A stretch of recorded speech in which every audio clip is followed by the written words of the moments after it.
Hello class 12। In this video हम next topic electrode potential को यहाँ पर डिस्कस करेंगे। जैसे कि इन प्रीवियस वीडियो हमने इलेक्ट्रोकेमिकल सेल और उसके साथ साथ इलेक्ट्रोलाइटिक सेल और गैल्वेनिक सेल को डिस्कस किया है।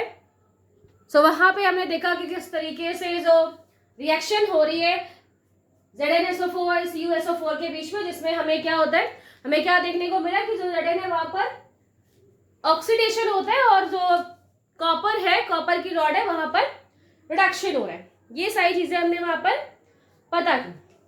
अब फर्स्ट ऑफ ऑल हमें तो ये पता करना है कि हम ये क्यों कह रहे हैं कि जिंक रॉड पे ऑलवेज ऑक्सीडेशन होता है और जो कॉपर रॉड है वहां पर रिडक्शन हो रहा है, ऐसा क्यों।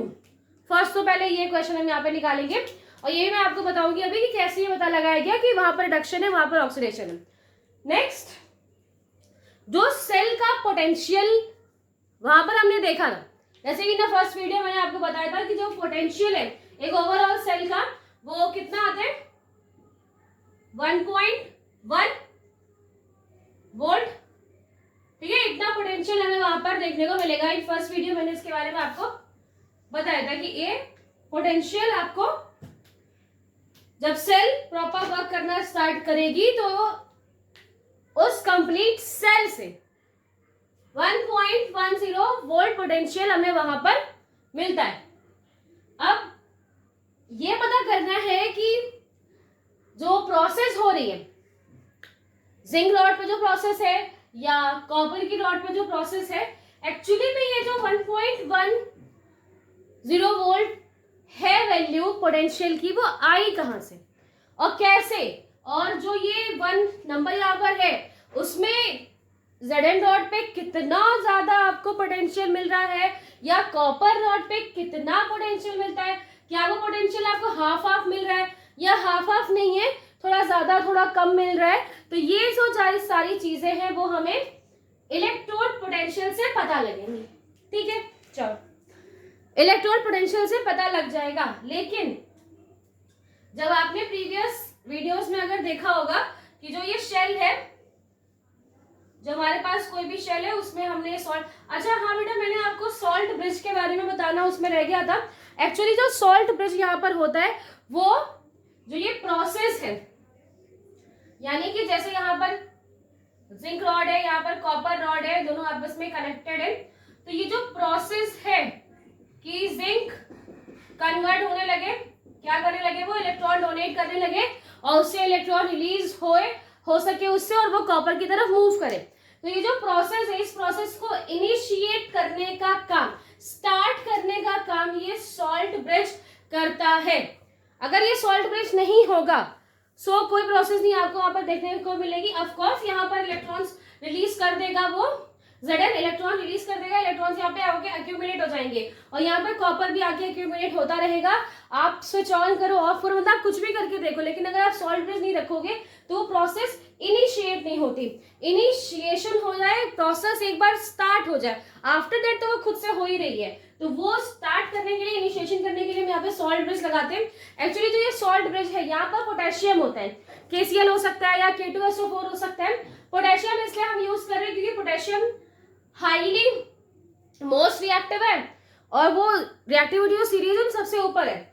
तो वहां पर ये सबसे ज्यादा रिएक्टिव है, ना तो इसे Zn रिप्लेस कर पाएगा ना ही इसे Cu रिप्लेस कर पाएगा। तो ये रिएक्शन में है भी और रिएक्शन पे कोई इंपैक्ट ही नहीं पड़ेगा क्योंकि जब वो उसे रिप्लेस ही नहीं कर सकता तो रिएक्शन होगी ही नहीं। डिस्प्लेसमेंट रिएक्शन आपको अगर याद होगी तो जो ज्यादा मोस्ट स्टेबल होता है वो लेस स्टेबल वाले को हटा सकता है, लेकिन जो लेस स्टेबल है वो मोर स्टेबल वाले के साथ रिएक्शन नहीं करेगा। सो बिकॉज जो सॉल्ट ब्रिज है उसमें KCl और K2SO4 दोनों में से कुछ भी हो सकता है, वो स्टार्ट जरूर करवा देता है रिएक्शन को, बट आफ्टर रिएक्शन में पार्ट नहीं ले रहा, बट रिएक्शन को इनिशिएट करता है, रिएक्शन स्टार्ट हो जाती है, Zn का फॉर्मेशन होना, Zn डाई पॉजिटिव का फॉर्मेशन, वहां पे कॉपर फॉर्मेशन स्टार्ट होता है। ऑल्सो जो न्यूट्रलिटी है, बिकॉज एक तरफ आपको नेगेटिव चार्ज दिखाई देंगे, दूसरी तरफ आपको पॉजिटिव चार्ज दिखाई देंगे, कहीं पर ज्यादा ना हो जाए, कहीं पर चार्ज कम ज्यादा ऐसी प्रोसेस ना हो जाए, जो सेल की न्यूट्रलिटी है उसको मेंटेन करने का काम भी ये सॉल्ट ब्रिज करते हैं।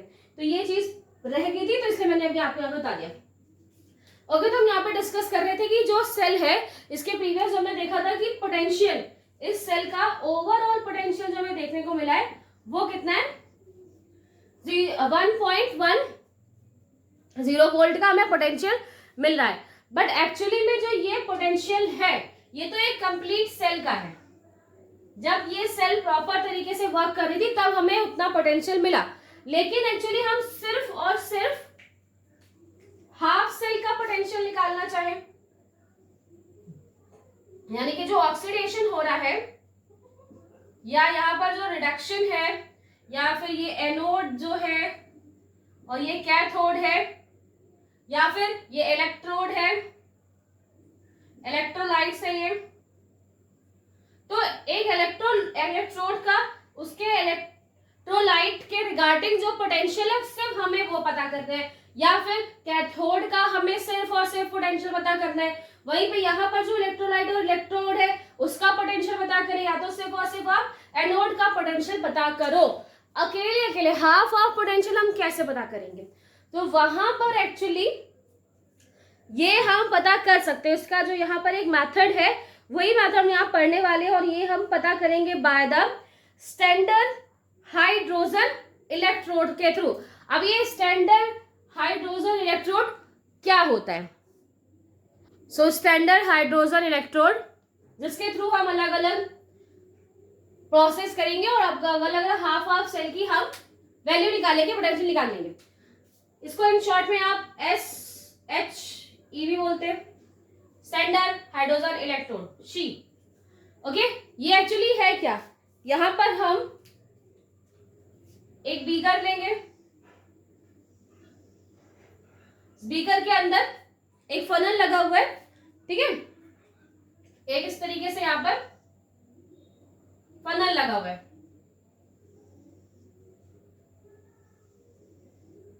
और इस फनल के अंदर एक प्लेटिनियम की फॉइल है, ठीक है, प्लेटिनियम की एक फॉइल लगी हुई है।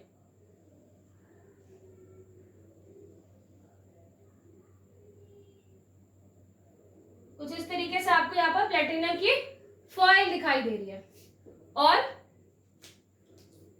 ये यहां से ओपन है और यहां से हम क्या करते हैं, हाइड्रोजन गैस इसमें रिलीज करें, हाइड्रोजन गैस।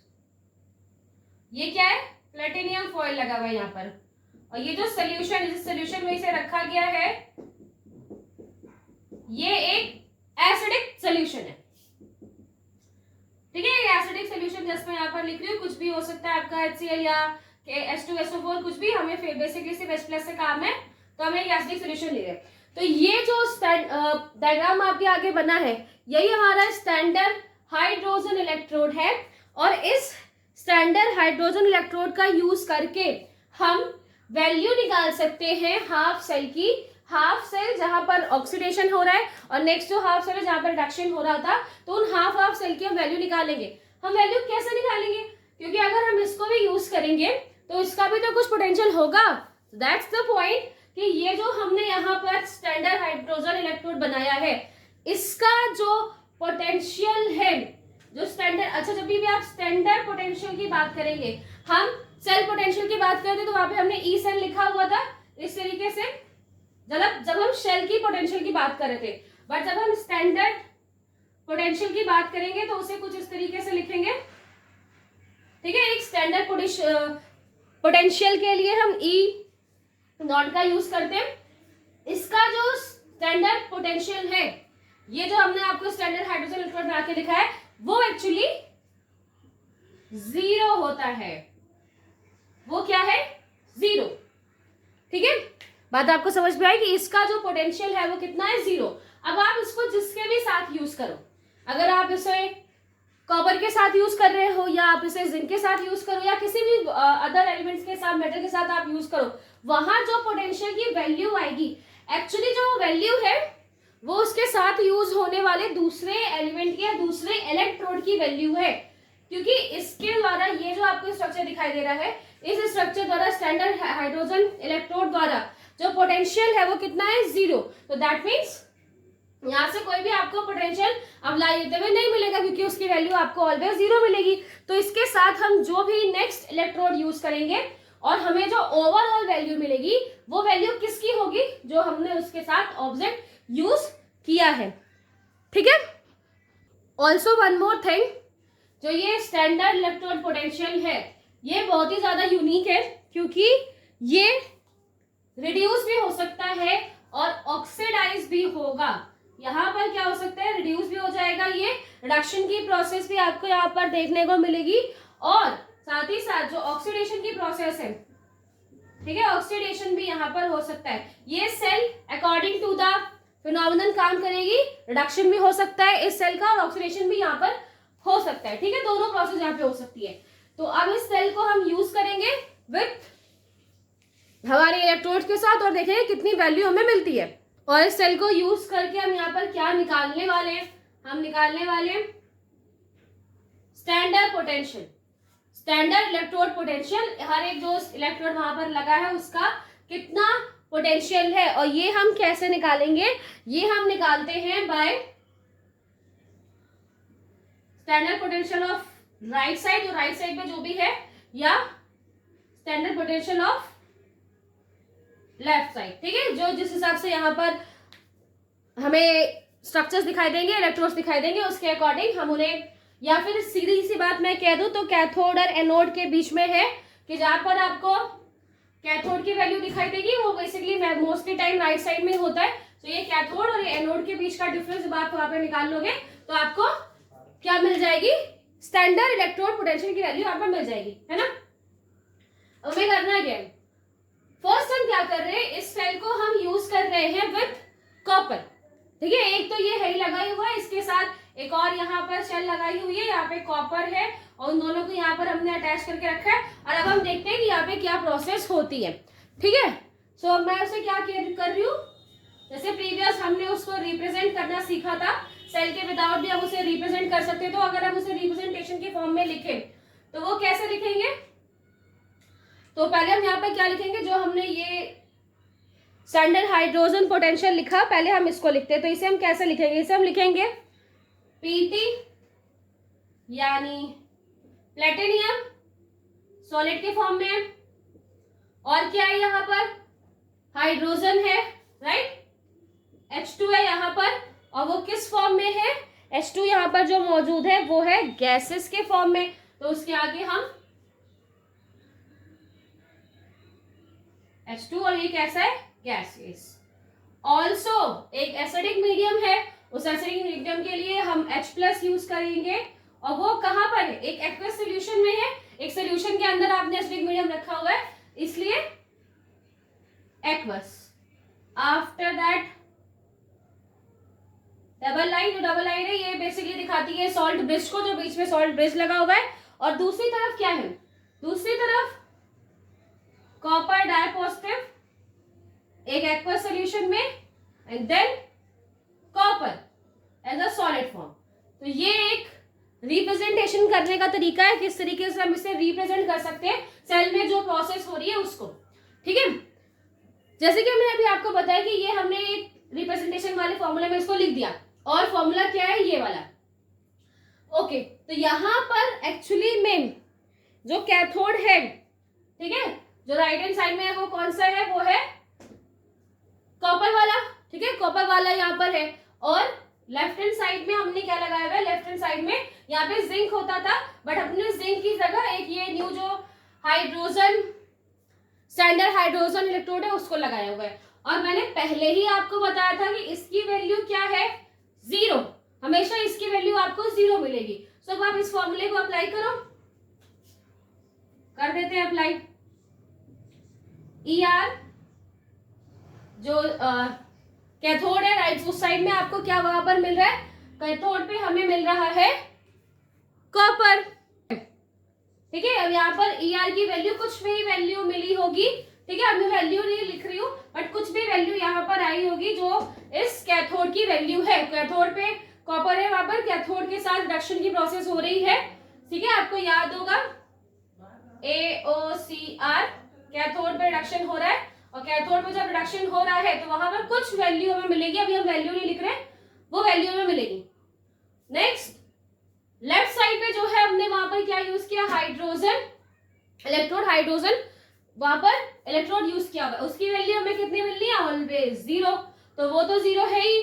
तो अब जो वैल्यू है इस पूरे सेल की ओवरऑल जो वैल्यू आई, एक स्टैंडर्ड पोटेंशियल इलेक्ट्रोड का जो यहाँ पर आया है वो क्या हो जाएगा, वो हो जाएगा इज इक्वल टू ई, ठीक है। दैट मीन्स जितनी भी वैल्यू हमें यहाँ पर मिल रही है वो वैल्यू सिर्फ और सिर्फ कॉपर के रिडक्शन से जो वैल्यू मिली है वही वैल्यू है। और वो वैल्यू यहाँ पर कितनी मिलेगी, आपको वैल्यू याद रखनी है प्लीज। यहाँ पर जो वैल्यू मिल रही है वो वैल्यू है, वो वैल्यू यहाँ पर आपको मिल रही है 0.34, ठीक है। तो यहाँ पर जो वैल्यू मिल रही है 0.34 वोल्ट वैल्यू है, नेगेटिव साइन नहीं लगा हुआ है, दैट मीन्स एक पॉजिटिव वैल्यू हमें यहाँ पर मिलेगी। मैंने आपको अगर याद होगा गैल्वेनिक सेल बताया था तो वहां पे मैंने बोला था कि जो कैथोड है जहां पे रिडक्शन हो रहा है वहां पर पॉजिटिव पोटेंशियल है। तो पॉजिटिव पोटेंशियल का मतलब यही था कि जब आप इसकी वैल्यू निकालोगे सो एक वैल्यू पॉजिटिव वैल्यू हमें यहाँ पर मिलती है, ठीक है। यहाँ पे मैं इसको लिख रही हूँ साइड में कि जब हमने कॉपर को यूज किया तो कॉपर के टाइम पर हमें जो पोटेंशियल वैल्यू मिल रही है ओवरऑल सेल की वो कितनी है, 0.34 वोल्ट मिल रहा है। और हमने क्योंकि उसे एक स्टैंडर्ड हाइड्रोजन इलेक्ट्रोड के साथ यूज किया है और वो तो उसकी वैल्यू 0 ही है, तो जो ओवरऑल वैल्यू मिली है वो कॉपर के रिडक्शन के थ्रू ही या कॉपर में जो भी चेंज आया है उसके थ्रू हमें वैल्यू मिलती है। अब यही सेम प्रोसेस हम करेंगे विद Zn के साथ। So in this case second case में जहां पर हम Zn को यूज कर रहे हैं, यहाँ पर पहले Zn dipositive aqueous solution and then वहां पर Zn हमें मिलता है। Zn जो कि कहां पर है, ये सेल है, इसे बाद में एक्यूमुलेट होकर आपको मिलेगा। तो ये जब हम इसका यहाँ पर Zn को आप इस सेल के साथ यूज कर रहे हो, ये बात आपको याद रखनी है।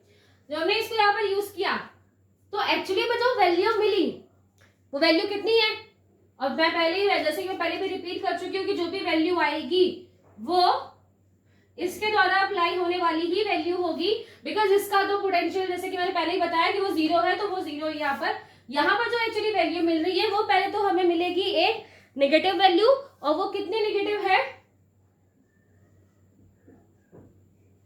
-0.76। ये वैल्यू हमें मिल रही है कब, जब हम जिंक के रिगार्डिंग इस इलेक्ट्रोड को चेक करके देखते हैं तो उस इलेक्ट्रोड की ओवरऑल वैल्यू जो हमें मिली वो क्या मिली है, 0.76। और जैसे कि मैंने पहले भी बताया कि जो हाइड्रोजन स्टैंडर्ड हाइड्रोजन इलेक्ट्रोड हमने लगाया उसकी तो वैल्यू 0 ही होती है, तो दैट मीन्स जितनी भी वैल्यू हमें यहाँ पर मिली है वो किसकी वैल्यू है, वो वैल्यू है वहां पर अप्लाई होने वाले दूसरा इलेक्ट्रोड यानी कि जो जिंक का इलेक्ट्रोड है उसकी वैल्यू हमें यहाँ पर मिली, ठीक है।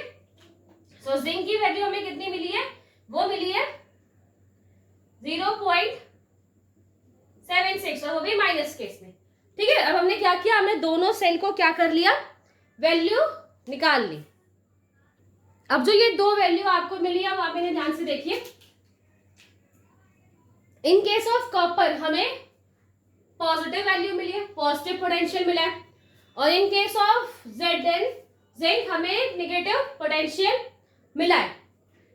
सो पॉजिटिव पोटेंशियल हमें मिल रहा है, दैट मीन्स मतलब जब भी हम एक इलेक्ट्रोकेमिकल सेल यूज कर रहे हैं और जिस साइड हमें पॉजिटिव पोटेंशियल देखने को मिलता है वहां पर रिडक्शन ही होता है, वहां पर क्या होता है, वहां पर रिडक्शन हो रहा होता है। इसीलिए जो वहां पर वैल्यू है वो कैसे मिलती है, वो पॉजिटिव वैल्यू मिल रही है। क्यों पॉजिटिव वैल्यू मिल रही है, क्योंकि जैसे कि मैंने कल भी आपको बताया था कि उस सेल में क्या हो रहा है, रिडक्शन हो रहा है, रिडक्शन हो रहा है। मैंने कल भी आपको बताया था जहां पर मतलब प्रीवियस वीडियो में, जहां पर क्या हो रहा है, इलेक्ट्रॉन्स उसकी तरफ आ रहे होते हैं, राइट, इलेक्ट्रॉन्स उसकी तरफ आ रहे हैं। और ये जो सोल्यूशन है यहाँ पर क्या है, Cu डायपॉजिटिव मौजूद है। जब ये Cu डायपॉजिटिव मौजूद है तो वो कहा जाता है इस इलेक्ट्रोड के पास जाता है, इस इलेक्ट्रोड के पास जाएगा और इस इलेक्ट्रोड पे क्या है, इलेक्ट्रॉन्स आ रहे हैं। क्योंकि Cu डायपॉजिटिव है तो एक Cu को न्यूट्रल करने के लिए दो इलेक्ट्रॉन्स की जरूरत है ना। एक Cu मतलब दो इलेक्ट्रॉन्स एक Cu को क्या करेंगे, उसे Cu में कन्वर्ट करेंगे, डायपॉजिटिव से उसको Cu में कन्वर्ट करेंगे। अब क्योंकि यहाँ पर इलेक्ट्रॉन्स हैं और वो जैसे जैसे आ रहे हैं तो वैसे वैसे यहाँ Cu का नंबर भी इंक्रीज होता चला जा रहा है। जो पॉजिटिव पोटेंशियल है या फिर पॉजिटिव जो चार्ज है वो वहां पर आपको ज्यादा एक्यूमुलेटेड होकर दिखाई दे रहा है, और वहां पर जो पोटेंशियल हमें, जैसे कि हमने यहाँ पर इस स्टैंडर्ड सेल को जब यूज किया तो वहां पर जो हमें पोटेंशियल मिला वो भी क्या मिल रहा है, पॉजिटिव पोटेंशियल। सो ये चीज यहाँ से प्रूव होती है कि जब आपको कॉपर सेल पर या कॉपर रॉड पर एक पॉजिटिव पोटेंशियल देखने को मिलेगा, और जो कि ये चीज प्रूव करती है कि यहाँ पर क्या हो रहा है, रिडक्शन। दूसरे केस में जहाँ पे हमने जिंक को यूज किया था, क्योंकि जिंक क्या कर रहा है, वो अपने अंदर से इलेक्ट्रॉन्स को रिलीज कर दे रहा है, अपने अंदर से वो क्या कर रहा है, इलेक्ट्रॉन्स को क्या कर रहा है, रिलीज कर रहा है, और खुद डायपॉजिटिव के फॉर्म में सोल्यूशन में जा रहा है। और यहाँ पे क्या है, electrons electrons electrons electrons cell पर है, और बिकॉज इलेक्ट्रॉन्स इलेक्ट्रॉन शेल होने की वजह से एक निगेटिव पोटेंशियल यहाँ पर आपको दिखाई दे रहा है। और ये निगेटिव पोटेंशियल की जब हमने वैल्यू निकालनी चाहिए कि एक अलग से हम वैल्यू निकाल लेते हैं, वो कितनी है, तो यहाँ पर हमें एक नेगेटिव वैल्यू मिली है, ठीक है। और जिससे आपको पता चलता है कि अगर नेगेटिव वैल्यू हमें मिलेगी, नेगेटिव पोटेंशियल मिलेगा, तो वहां पर क्या हो रहा है, वहां पर हो रहा है ऑक्सीडेशन। तो यहां से वो चीजें हमें पता चल जाती है कि जहां पर भी आपको एक पॉजिटिव वैल्यू मिले, एक पॉजिटिव पोटेंशियल मिले after using this type of electrode, तो वहां पर रिडक्शन हो रहा है उस सेल पर, उस रॉड पर। और उनके कंपैरिजन में जो दूसरी रॉड है जहां पर आपको एक नेगेटिव वैल्यू मिल रही है, अगर पॉजिटिव वैल्यू मिलती है तो रिडक्शन, और नेगेटिव वैल्यू मिलती है तो ऑक्सीडेशन हो रहा है, ठीक है। ऑल्सो मैंने आपको स्टार्टिंग का जो वीडियो है, फर्स्ट वीडियो, वहां पे बताया था कि ओवरऑल सेल का जो पोटेंशियल आएगा वो कितना आएगा, 1.10 वोल्ट, ठीक है। वो भी कब, जब हमने ये सब यूनिटी में लिया हुआ है, एक स्टैंडर्ड पोजीशन में हमने लिया है, 1 मोल हम सब कुछ लेते हैं तब। सो एक बार अब हम चेक करते हैं कि क्या वो ओवरऑल सेल की वैल्यू, बिकॉज यहाँ पर जो हमने वैल्यू निकाली ये हाफ सेल की वैल्यू है, एक हाफ सेल की वैल्यू, एक हाफ इलेक्ट्रोड की वैल्यू, और ये दूसरे हाफ इलेक्ट्रोड की वैल्यू है। पॉजिटिव वैल्यू है तो रिडक्शन, नेगेटिव वैल्यू है तो ऑक्सीडेशन।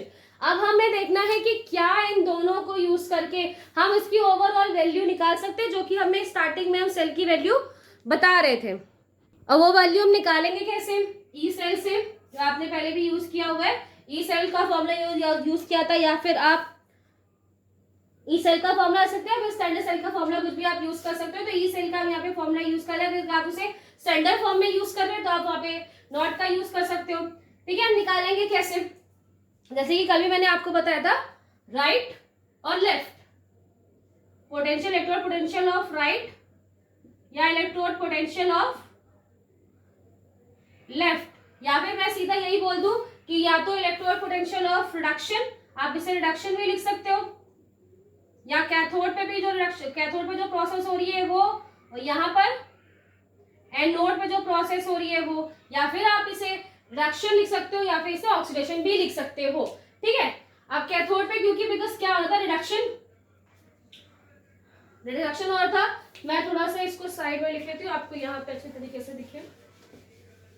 हाँ, तो यहाँ पर क्या हो रहा है, ये कैथोड लिखा हुआ है, यहाँ पर क्या हो रहा है, रिडक्शन हो रहा है। रिडक्शन कहाँ हो रहा है, यहाँ पे हो रहा है। तो पहले हम इसकी वैल्यू लिखते हैं, और लेफ्ट राइट साइड में भी यही आएगा, तो इसकी वैल्यू यहाँ पर लिखते हैं 0.34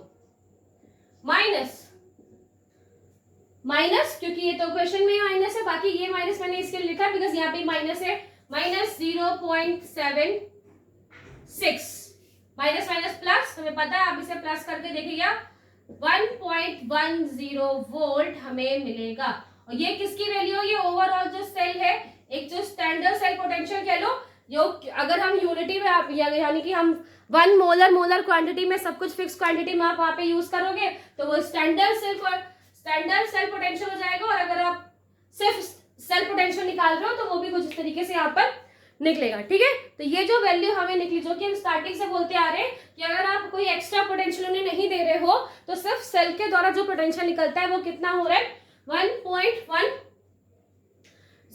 पोटेंशियल यहाँ पर वोल्ट यहाँ पर रिलीज होता है। और ऑल्सो हमने ये भी देख लिया कि हम हाफ सेल को जो अप्लाई करते हैं और हाफ सेल का अप्लाई कर रहे हैं तो वहां पर हमें कितनी वैल्यू मिलती है, और वो हम कैसे निकाल सकते हैं, by the using of standard hydrogen electrode.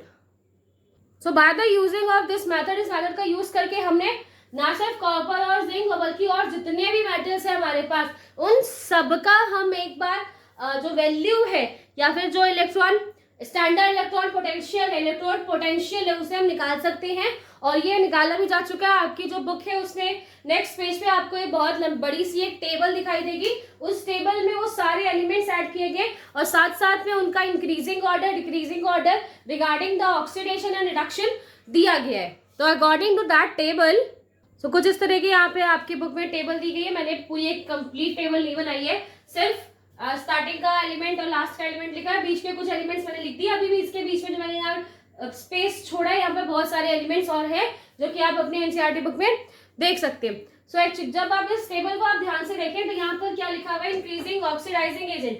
जब हम नीचे से यानी Li से F की तरफ बढ़ रहे हैं तो क्या बढ़ रहा है, ऑक्सीडेशन करने की जो प्रोबेबिलिटी, ऑक्सीडेशन करने का जो कैरेक्टर है वो इंक्रीज होता है। तो जो Li है लिथियम है, या फिर हम ये कह सकते हैं कि जो फ्लोरीन है, पहले हम फ्लोरीन की बात कर लेते हैं। फ्लोरीन क्या है, यहाँ पर एक स्ट्रॉन्ग ऑक्सीडाइजिंग एजेंट है, एक स्ट्रॉन्ग ऑक्सीडाइजिंग एजेंट की तरह वो यहाँ पर वर्क करेगा, बिकॉज उसकी वैल्यू अकॉर्डिंग टू दिस सबसे हाईएस्ट आएगी। सो फ्लोरीन क्या है, यहाँ पर एक स्ट्रॉन्ग ऑक्सीडाइजिंग एजेंट है। बट अगर आप ये साइड देखो तो यहाँ पर क्या है, यहाँ पे एरो उल्टा लगा हुआ है। तो जब हम ऊपर से नीचे की तरफ आएंगे तो जो रिड्यूसिंग एजेंट है, जो रिडक्शन करने की जो क्वालिटी है वो इंक्रीज होती है। सो फ्लोरीन एक स्ट्रॉन्ग ऑक्सीडाइजिंग एजेंट है बट एक वीकेस्ट, वो क्या है, एक वीकेस्ट रिड्यूसिंग एजेंट है। ठीक है, कौन, फ्लोरीन। फ्लोरीन यहाँ पर क्या है, एक स्ट्रॉन्ग ऑक्सीडाइजिंग एजेंट। बिकॉज आप यहाँ पर देखो तो ये क्या ऑक्सीडेशन क्या हो रहा है, बढ़ता जा रहा है। ऑक्सीडाइजिंग एजेंट की जो प्रोबेबिलिटी वो बढ़ रही है, यहाँ पर क्या है, रिडक्शन की प्रोबेबिलिटी कम होती जा रही है। तो वो एक स्ट्रॉन्ग रिड्यूस ऑक्सीडाइजिंग एजेंट है और वीकेस्ट रिड्यूसिंग एजेंट है। और अगर हम Li की बात करें, Li एक्चुअली यहाँ पर क्या है, वो स्ट्रॉन्ग, एक बहुत ही ज्यादा स्ट्रॉन्ग रिड्यूसिंग एजेंट है और एक बहुत ही ज्यादा वीक, या हम ये कह सकते हैं एक वीकेस्ट ऑक्सीडाइजिंग एजेंट है। इसकी जो आप वैल्यू देखेंगे तो एक्चुअली इन योर चार्ट यहाँ पर वैल्यू भी गिवन है। जो वैल्यू यहाँ पर है इन केस ऑफ फ्लोरीन, जो इलेक्ट्रोड आप पोटेंशियल वहां पर मिल रहा है वो कितना है, 2.87। ठीक है, सबसे हाईएस्ट लेवल पे हमें वैल्यू मिल रही है दैट इज 2.87। और जो नेगेटिव वैल्यू है वो यहाँ पर जो कि लिथियम की होगी वो कितनी है, 3 माइनस, हाँ ये बात याद रखो, यहाँ पर जो वैल्यू है वो आपको माइनस में मिल रही है दैट इज -3.05। तो ये टेबल आपकी बुक में गिवन है जिसमें इसी वैल्यू का जो भी हमने प्रीवियस पढ़ा क्वेश्चन का यूज करके जितने भी एलिमेंट्स है, बहुत सारे अभी और है, मैंने प्रॉपर टेबल नहीं बनाई, आप देख सकते हैं बुक से। फर्स्ट और लास्ट एजेंट बनाया क्योंकि हमें उसके बारे में आपको बताना था। ऑल्सो आप टेबल को देख सकते हो और बहुत डिफरेंट टाइप ऑफ सारे ऑलमोस्ट मेटल वहां पर दिए हैं, एजेंट दिए हुए, जिनमें हम उनका ऑक्सीडेशन एजेंट, उनकी ऑक्सीडाइजिंग प्रॉपर्टी और रिड्यूसिंग प्रॉपर्टी को चेक कर सकते हैं।